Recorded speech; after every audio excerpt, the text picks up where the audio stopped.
Could you imagine being in a room and listening to your dad beating your mum? You're never going to get that out of your head. You're never going to get over that. For many months now, we've been investigating how domestic abuse victims are treated by the authorities. How do you think domestic abuse victims are treated? Like dirt. We hear the testimonies of several women who, instead of being cared for like victims, say they're being dealt with as if they are the perpetrator. And we discover the cost of living crisis is responsible for a whole new wave of cases. The cost of living, extra stress, it's more scary. You walk in the door, you don't know what you're going to get. New research reveals that nearly all the new victims are blaming the crisis for their abuse getting worse. And the abusers are getting away with it time and time again. Despite the huge rise in cases, the number of prosecutions are actually going down. I have young people who says, no, I won't call the police. And the crisis is making an already desperate situation worse. Those that flee are being housed in properties that are barely livable. The client's ceiling has fell through over the weekend.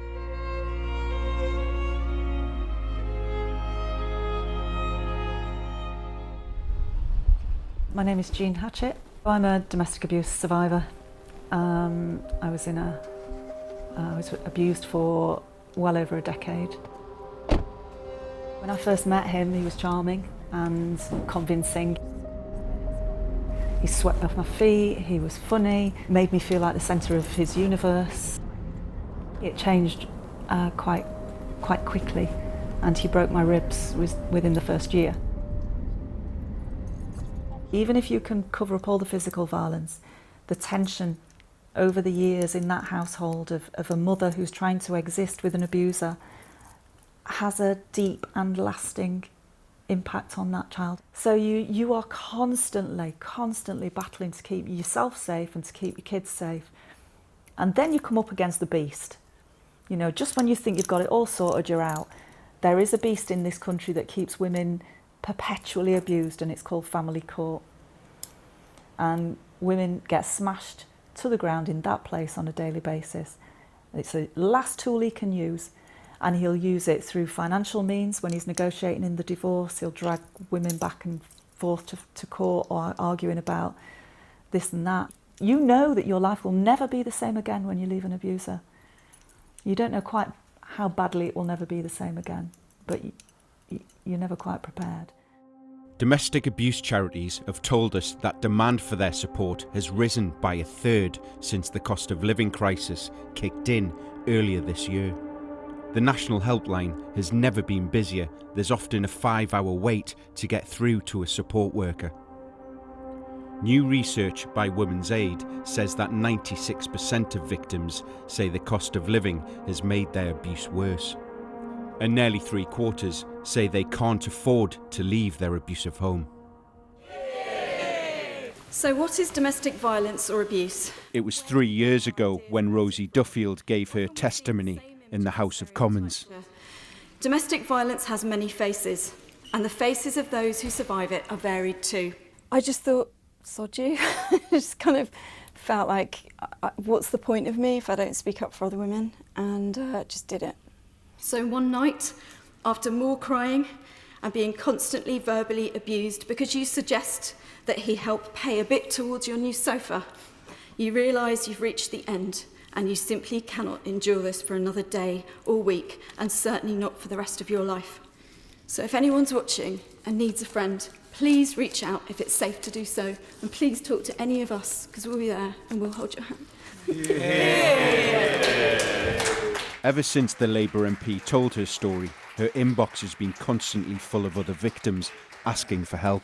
Every single day since then, every single day. It's been about three years, I think, nearly, and I got an email last night, about 2 a.m. actually, from a woman saying she didn't know what to do. More women are coming forward. What factors do you think are contributing to this recent rise? I think the cost of living crisis is an obvious one. If there are all those factors like the cost of living, extra stress, job insecurity, all of those things, it's more scary.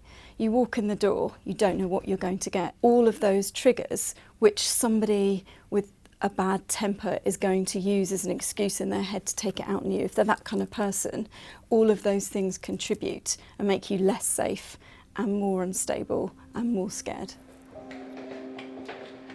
Jennifer McDermott runs the Cassandra Centre in South London. This is our therapy room. It supports domestic abuse victims, and it's named after her daughter. Cassandra was my daughter. She was 19 when she was killed.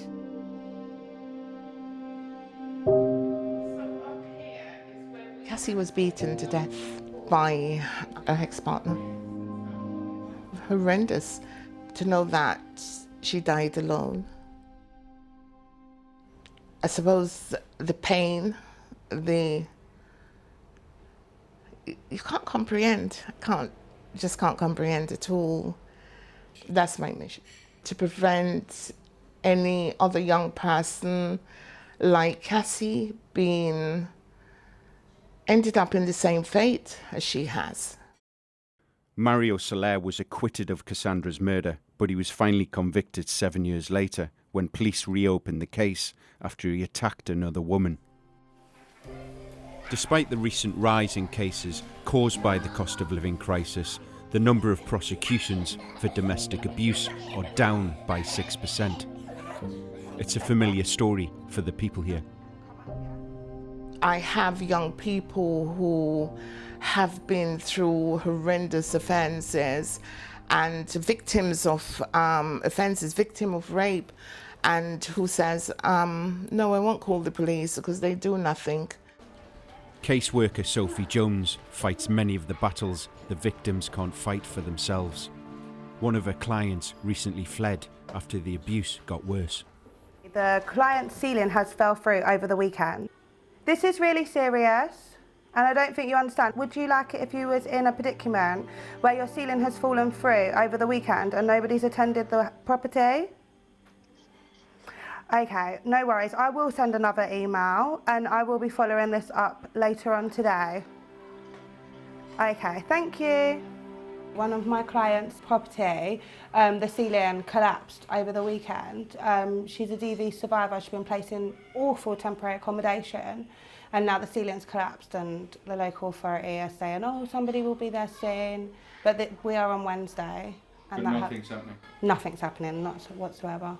This makes you angry, doesn't it? Yeah, furious. What percentage of women that you deal with have kids? Probably about 90%. Could you imagine being in a room and listening to your dad beating your mum? You're never going to get that out of your head. You're never going to get over that. No matter how much therapy is offered, these children are going to suffer for the rest of their life. We're off to one of my clients, Asha, who has just got a new property after being stuck in horrific conditions, accommodation for 2 years. Sky News has already met this family. We documented their windowless room with ant infestations and a broken bathroom. You go first, go. It's okay. Oh, Asha, it's lovely. We've been invited back to meet the family at their new property. I love your new place. It's great, isn't it? Yeah. Much bigger.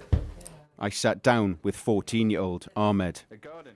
This is the first thing that's resembled a home for him since the family fled their father 4 years ago. What's it like being a child from a relationship which was so full of abuse? I have seen the inner depths of hell, and back then I used to think there is no heaven, there is no light out of the tunnel. And then now in this current situation, the council has offered us a very nice, suitable accommodation. Finally I can breathe the same air that other humans are breathing, and I can finally live like a normal person. The housing of domestic abuse victims has always been a problem, but the cost of living crisis is making it worse. Thousands of women and young children are left in limbo with no permanent home, passed around refuges and temporary accommodations. I've come to meet a victim who fled her abusive home 7 years ago with her young son. And they've still not been offered a permanent home. Karen left after police warned her that she could be killed by a partner. He was acquitted of abusing her. I naively assumed that when you were in that much of a dangerous situation, that there was this net to hold you, to grab you. Unfortunately, it didn't happen. You're trying to explain that your son is really traumatised and he needs a home and he can't deal with it anymore. He's been moved 6 times in 7 years. And he's so unhappy. He's so unhappy. He has no faith in the system, in authority, in anything. Why do you think that vulnerable women and children are being treated like this? Because they expect us not to speak up. It's easy, isn't it? I'm here, but I need to be anonymised because I'm scared of my ex-partner.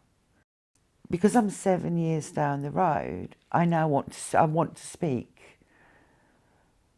And I'm still scared, but the need to speak and tell people how it really is